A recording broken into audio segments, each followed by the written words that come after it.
मंगलवार को देश की आजादी की 77वीं सालगिरह पर प्रधानमंत्री नरेंद्र मोदी ने लाल किले की प्राचीर से देश को 10वीं बार संबोधित किया। 90 मिनट लंबे इस भाषण में पीएम मोदी ने देश के विकास के बारे में कई बातें कही। पीएम ने विपक्षी एकता पर भी खूब तंज कसा, लेकिन पीएम की मणिपुर हिंसा पर कही बातों ने देशवासियों का दिल जीत लिया।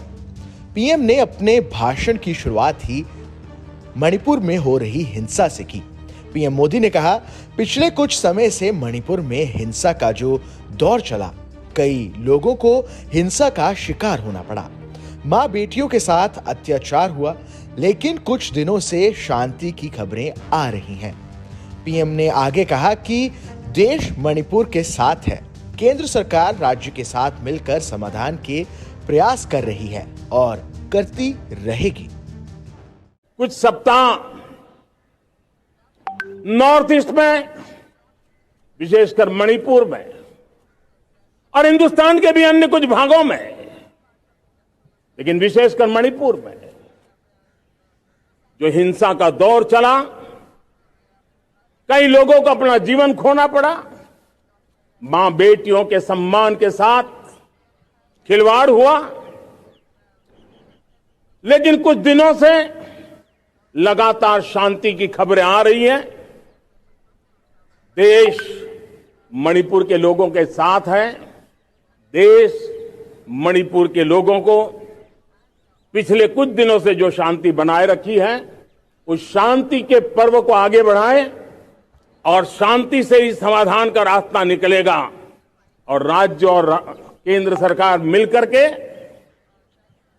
उन समस्याओं के समाधान के लिए भरपूर प्रयास कर रही है, करती रहेगी।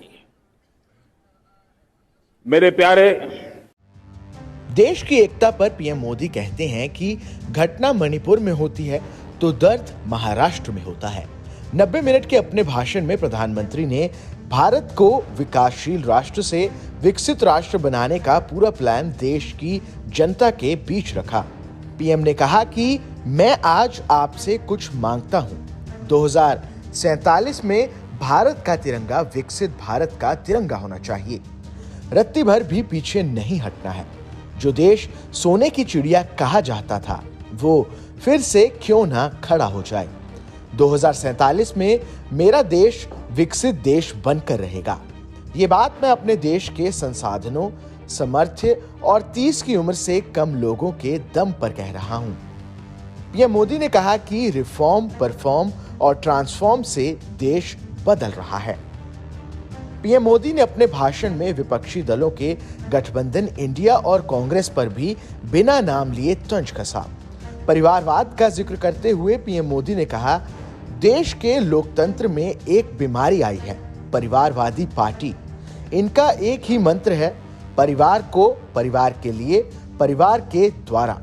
वो बोले, देश के विकास के लिए जरूरी है कि इनसे मुक्ति मिले।